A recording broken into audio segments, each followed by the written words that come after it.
Thank you.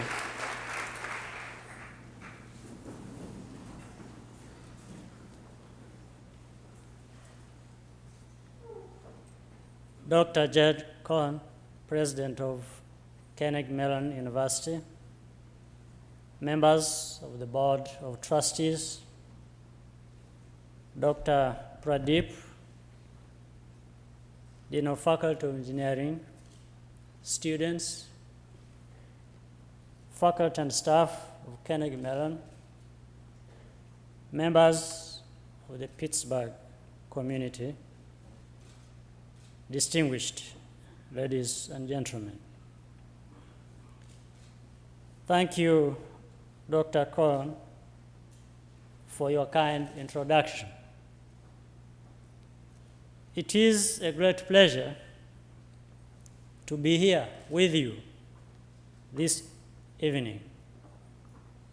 And I would like to thank you for the warmth and hospitality with which we have been received, a sign of the friendship that was initiated a few years ago.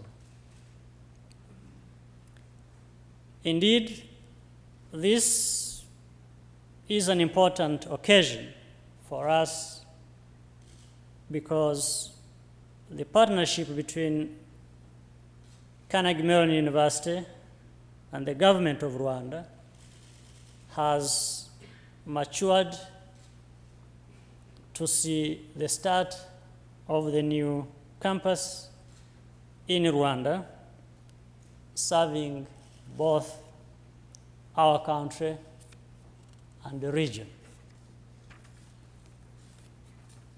I do believe this is evidence of a changing tide in a global partnership, one that I am happy to personally associate with.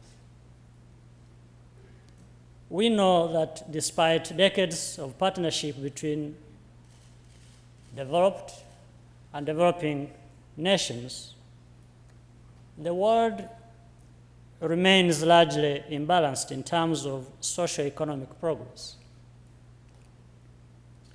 On the one hand, some nations have over time acquired many skills and technological capabilities to better the lives of their people. While on the other hand, you have societies that are still trapped in poverty and dealing with the most basic development issues. Often, the quick fix to this imbalance has been aid flows from rich nations. In many areas, this aid has not been properly used or well targeted. In actual fact, there are no quick fixes. Sustained development requires that nations take ownership of their own agenda, charting their own way forward, and working with those who wish to support them along this path. Countries that possess the skills and technological know-how required for rapid socio-economic transformation can work with those who do not yet have them, so that these skills are transferred in a sustainable and more meaningful manner. This not only leads to innovative solutions for context-specific challenges, it also powers growth and facilitates greater participation in the global economy. This new model of partnership will require a shift in global development and cooperation practice. Developing nations, including those in Africa, will have to review how they conduct their business. In so doing, the developed countries will recognize that given the interconnected nature of our world, prosperity is only truly significant if it has a broader reach. For this to happen, there must be engagement based on mutual respect and interests that ultimately meet everyone's aspirations.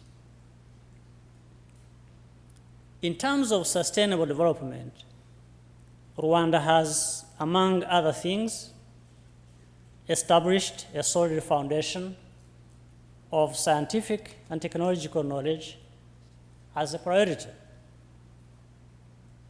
Our national development agenda is focused on investing in our major and indispensable resource, which is our people. Hence, the need of transforming our society into a knowledge-based one.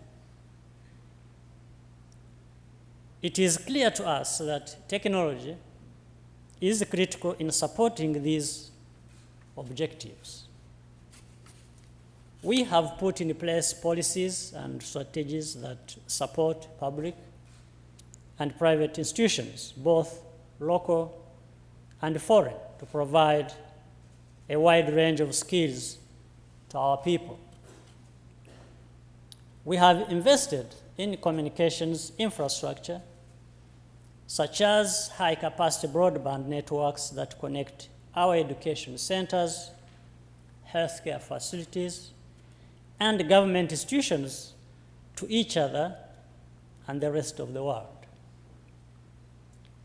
With these technologies, our institutions are able to tap into a global pool of knowledge and build innovative capability.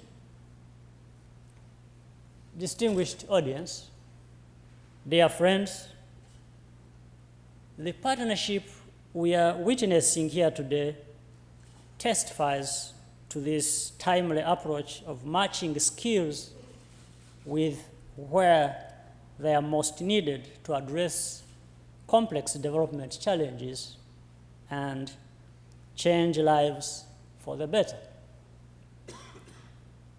Educational institutions, government, and industry need to work together more extensively to make these partnerships sustainable and available to as many people in the developing world as possible.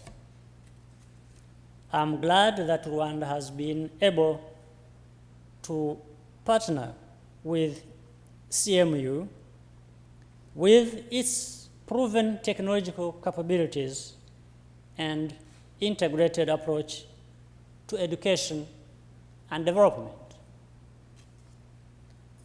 The CMU campus in Rwanda will offer our citizens and those from the wider region the opportunity to develop the skills for innovation and entrepreneurship which will take our nations forward.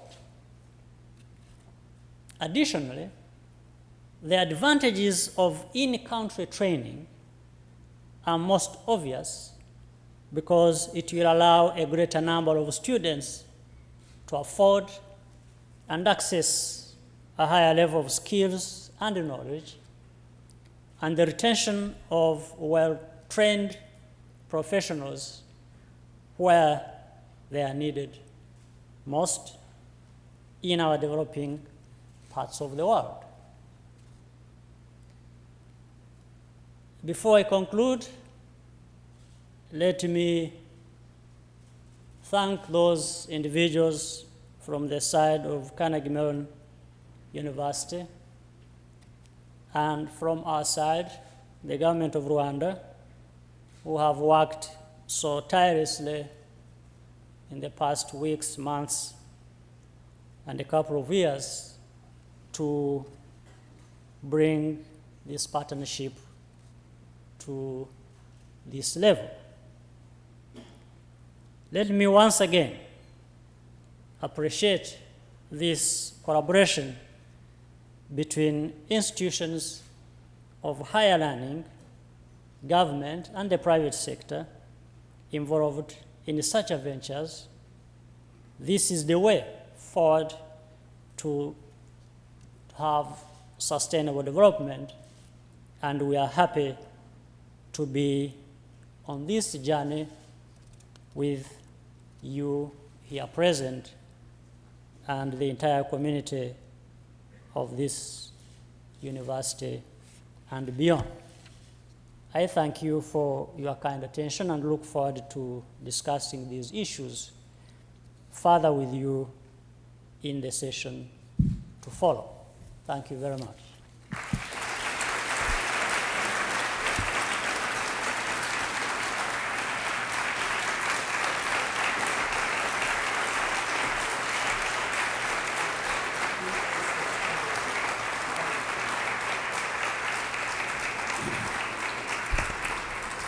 Thank you, Your Excellency.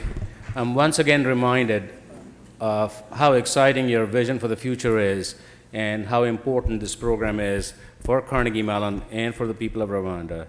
And I think on behalf of our community out here and on behalf of my president, I can say that we will not let you down. So thank you very much. President Kagame has graciously agreed to answer a few questions. And since we have time, we'll go ahead with the Q&A period. The way it's going to work is His Excellency prefers that 3 questions be asked in tandem at the same time, and then he will answer all 3, and then they'll be followed by 3 more questions. So we'll keep on doing this until we run out of time, which is about 30 minutes from now. So may I request the first set of 3 questions to be presented to His Excellency?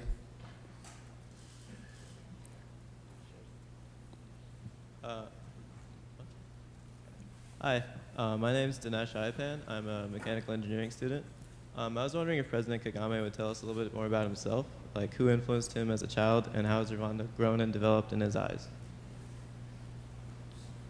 Hello, I'm Andres Velez, an economics student at Carnegie Mellon, and I was wondering what your thoughts are on China's increasing influence and investment in Africa. Hello, good afternoon. My name is Erna Biswas. I'm a senior studying business administration.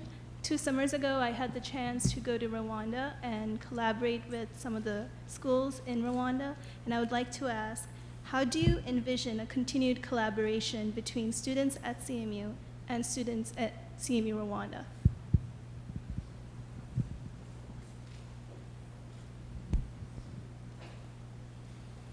About myself, probably this is the most difficult question for me. But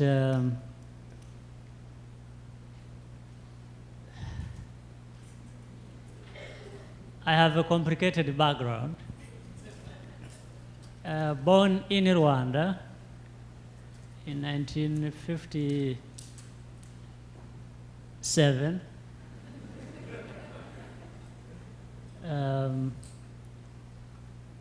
By the way, next month is that's where my birthday, next month. Then when I was 3.5 years old, my family went into exile in a neighboring country, in Uganda. Then I spent there 30 years as a refugee. While in Uganda with other Rwandese who were exiled, we formed an organization and to fight for our rights and liberate our country, which we did. And, but over many years, during the colonial period, after Rwanda went through many tragedies, I would not go into details because that would take a lot of time. And then, so that's how I grew up and participated in the struggle. And then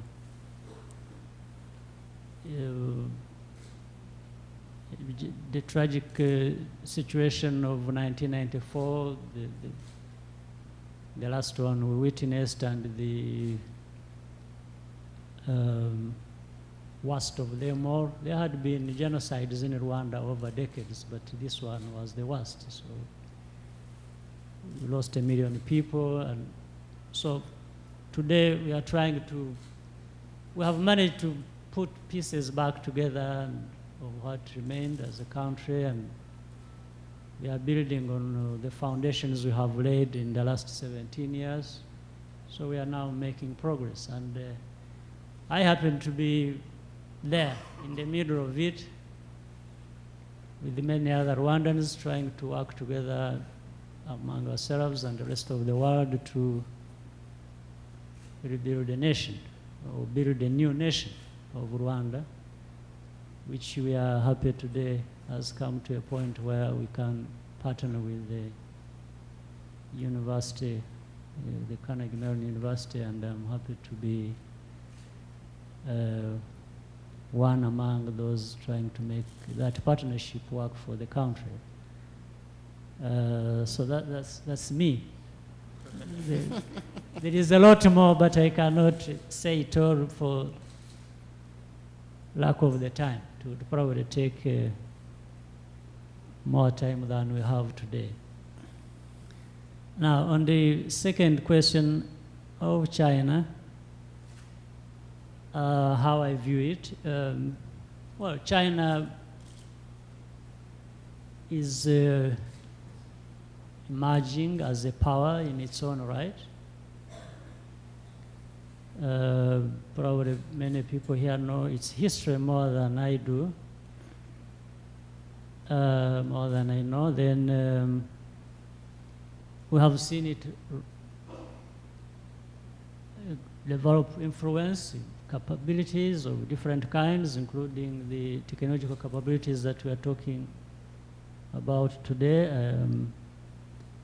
and many other strengths that have made it a global player. Well, one of the elements is its size in terms of population. 1 point something billion people, 1.3 or 4. That size itself is a strength. Then its economy, we've seen it develop to a level of being number 2 in the world. When it comes to relating with Africa, it relates with Africa more or less as it relates with the rest of the world. But it has used its power to, or has leveraged it in this kind of relationship. Now, for Africa, China provides some kind of alternative. Africa has related with the other countries of the world, developing countries of the world. And in most cases, Africa, in my view, has not got to the level it should be. Africa remains poor. Africa remains a continent of conflicts and disease and all sorts of things. And the problems are twofold, in my view. One is Africa itself. We need to simply do a lot more and better than we have been doing for ourselves. and therefore leverage the size, as I said, the size of Africa now. Africa has a population of 1 billion people. And in terms of resources, I don't think there's any continent that is endowed with more resources than Africa is. So we need to make sense of this for our development. The other point, I said twofold. The first one was that. The second one is how the rest of the world also, which is far ahead in terms of development, has continued more or less to simply marginalize Africa and take away the resources and cheaply and process them, add value, and bring them back to sell them to Africa, where the raw materials came from in the first place. And in fact, Africa has not been looked at as a partner, a viable partner, a strong partner with the rest of the world who can do serious business. Africa is just looked at as a humanitarian case, as a case to go and do good and sympathize and things like that. But I think this needs to change. So while this is already changing, China comes in and provides an alternative. What you can't have with one country that is developed, you can have it with China. And it has resources that it is availing to Africa, resources to put in the kinds of areas of investment that are important to the growth of the economy of Africa, and the resources that have been lacking otherwise in terms of developing, say, infrastructure and so on and so forth.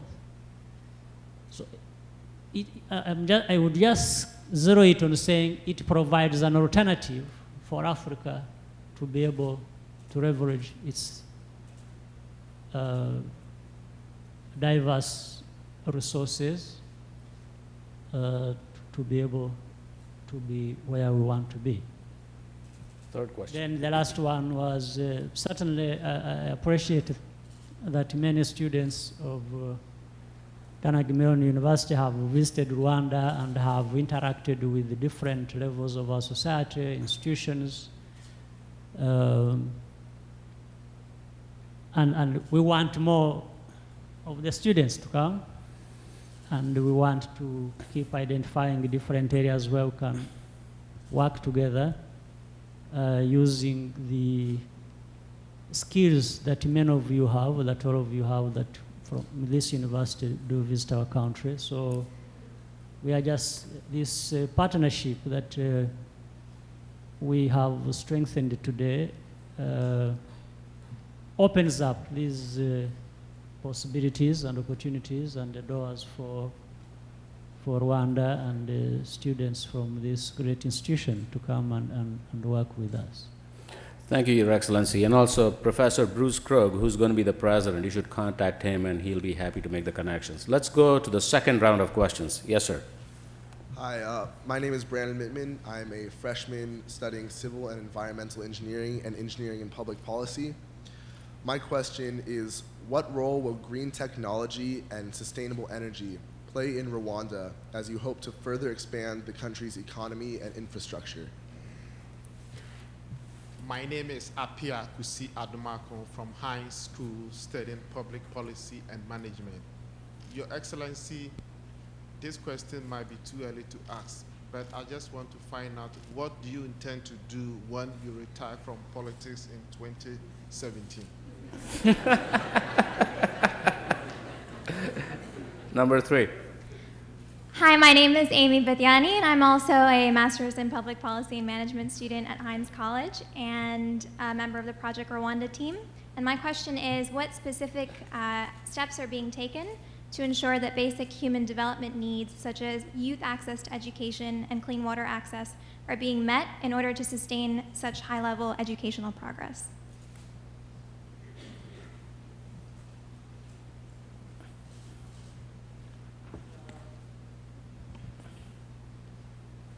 Well, as I stated, technology is probably a very significant missing link between developed and underdeveloped parts of the world. If you have technology, then the bridge, the gap can easily be bridged between underdevelopment and development. So, and as therefore, and this applies almost in every sector of our economy or every part of our lives. And when it comes to energy, absolutely, energy is key for business, is key for normal life, whether it is in education or health or in homes and so on and so forth. It's energy and sustainable energy. These days looking at clean energy, and we've been identifying sources of clean energy which are plenty in Rwanda and in Africa, and we welcome the two kinds of resources. One, the skills, the knowledge, the know-how, technology, and financial resources that are also required to bring this to fruition, to serve the people of our countries. When I retire from politics, I think I'm spoiled for choices from which I can pick one that I will, but I intend to do other things probably I haven't had time to do. Maybe I may register, if you allow myself with the university to come and study. I would love to do that.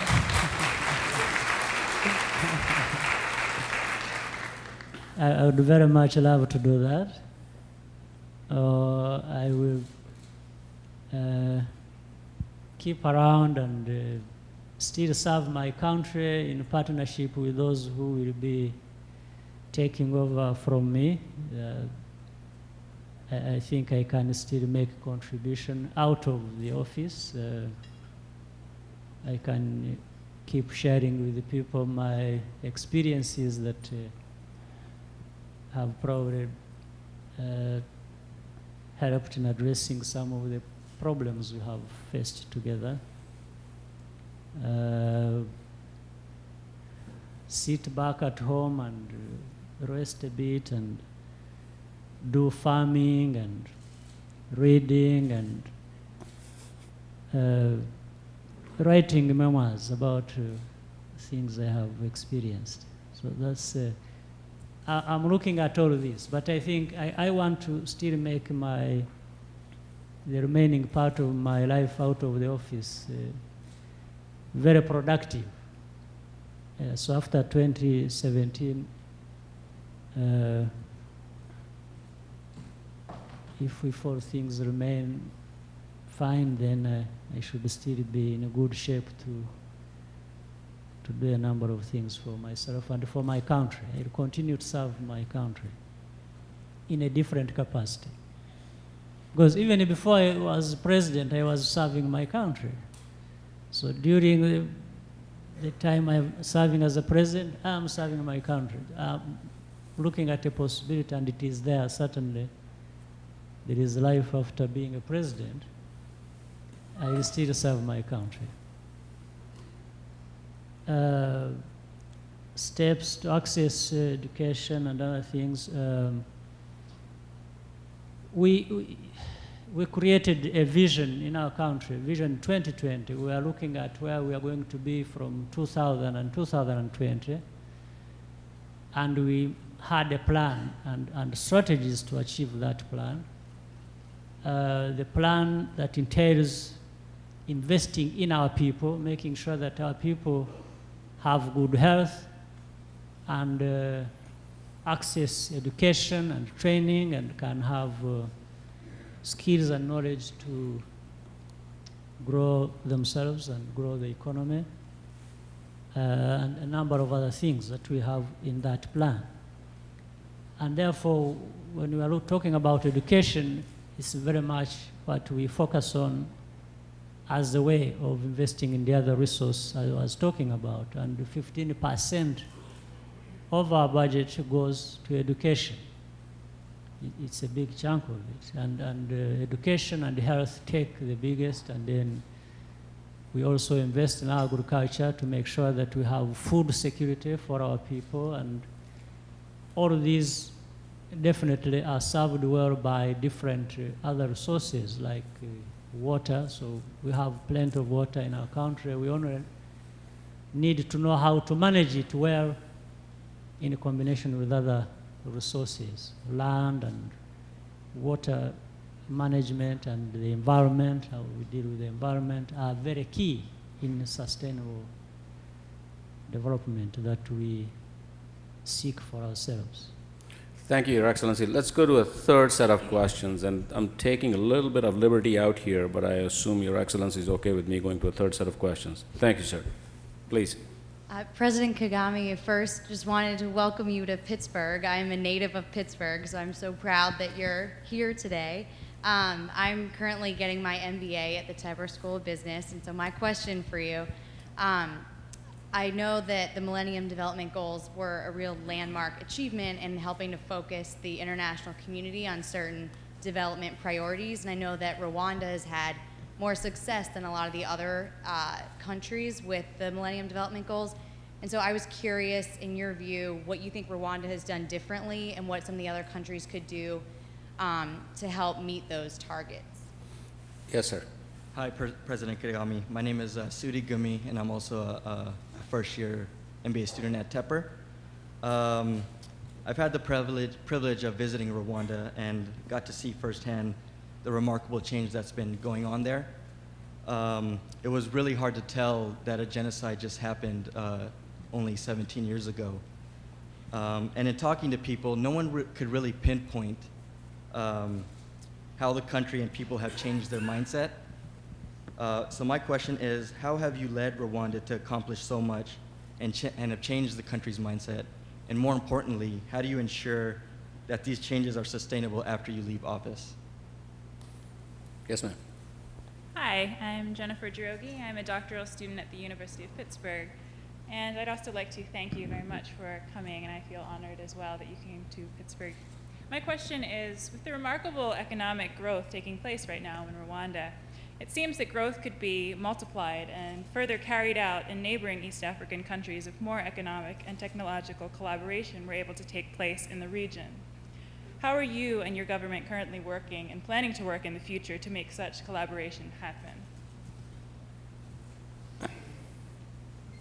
Well, MDG, there is a similarity in the three questions. So for the MDGs, what we've done differently, not so much differently. I think it's just maybe doing or trying, always focusing on trying to do the right thing that we all know in some cases people not doing what they know they should be doing.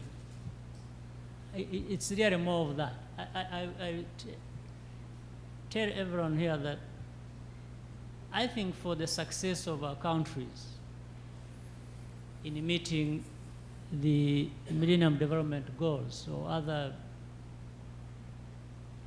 development needs, what needs to be done is clear. We've discussed it for years. We've talked about it. I think the difference lies in just being able to do it and doing it right. In other cases, people know in some places, in some cases, people know what to do. They just don't do it. There is no miracle here. There is no other invention. Honestly, I'm just. So there is nothing that is so special, so different between us and others where maybe things have not worked. It's just because maybe we've learned lessons from a tragedy.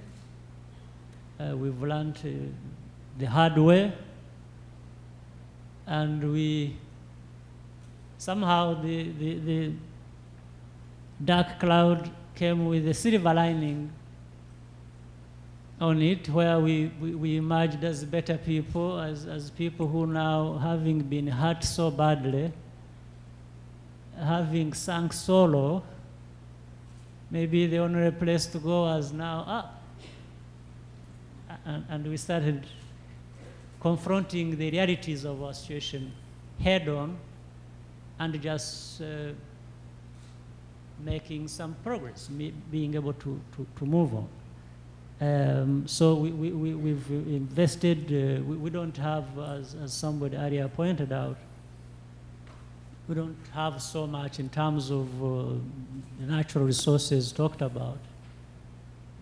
But at least we've been able to organize and ourselves and make the right choices, put in place the policies that will serve us, and optimize on the resources that we have by deploying them properly and with a sense of accountability that we need to get the value for every dollar we spend, and especially that coming out to benefit our people. It has been our main focus. We've focused on this almost to a fault. And we have seen some progress. We are not yet where we want to be, but we've seen a good progress and want to make more progress. So really the difference is just being able to do what you know you need to do and striving to do it right and holding ourselves accountable and making sure that we keep moving on. And that's how we are going to meet the MDGs. That is the experience as we see it by 2015.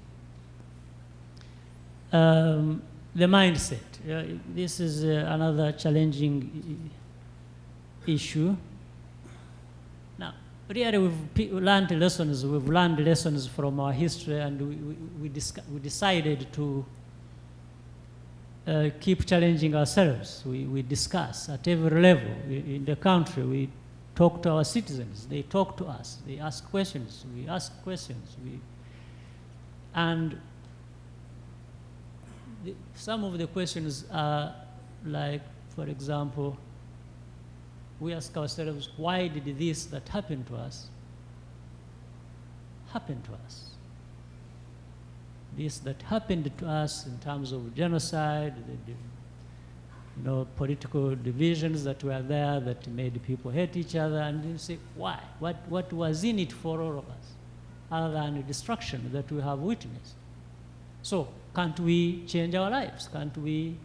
There is nobody that would, and we debate, we talk about it. We say there is nobody else that will come and uplift us from this, and other than starting with ourselves, and maybe the others can help, they can lend a hand, they can give support, but they cannot substitute us in terms of being able to do things ourselves and taking ourselves forward. So it is something we've discussed and talked about and said, this is not what we got in 1994 is not anything anybody deserves, and Rwanda is no exception. We did not deserve this kind of thing, so we need to quickly change our lives. And that's how we have steadily and progressively changed our thinking through the bad experience, but through also facing it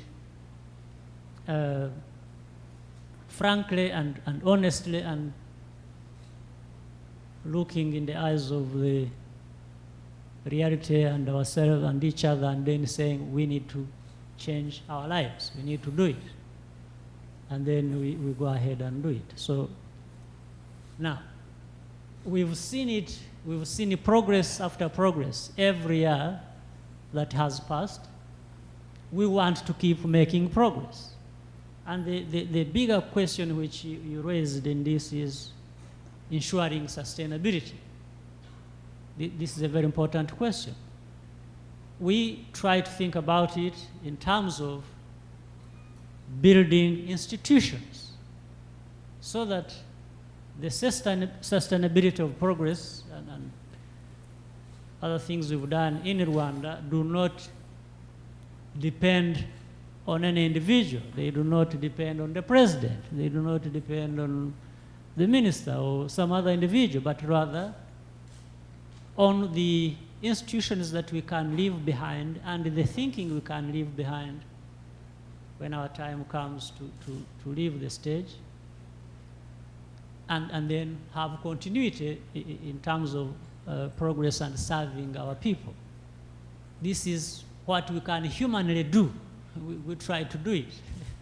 Whether there will be another madness brought in by somebody else and so on to kill these institutions and then later on result into the deaths of the people we had as we saw it many years ago, is something we want to prevent and never have again. So this is always at the back of our minds to say, let's individually do our best, let's build institutions, let's think about sustainability of the progress that we are making. This is what we try to do. And for East African community, we have an East African community that has 5 countries, Kenya, Uganda, Tanzania, Burundi, Rwanda, which has a population of about 130 million people. We've tried to work for integration of these countries. After all, these are people that have a lot in common, and I think we all benefit if we come together in this form of integration, and we've done it by having a customs union, working on the common market, making East Africa a common market for all of us, and then having possibly one currency that serves the whole union, and then with the possibility of a political federation. There is a roadmap based on these 4 stages, and we are working stage by stage, making sure that we avoid the mistakes that would reverse the process. So, and that every step we take benefits the economy of every partner state and the East African community as a whole. Thank you, Your Excellency. One of my tasks is to keep His Excellency on time and make sure he goes to his next appointment.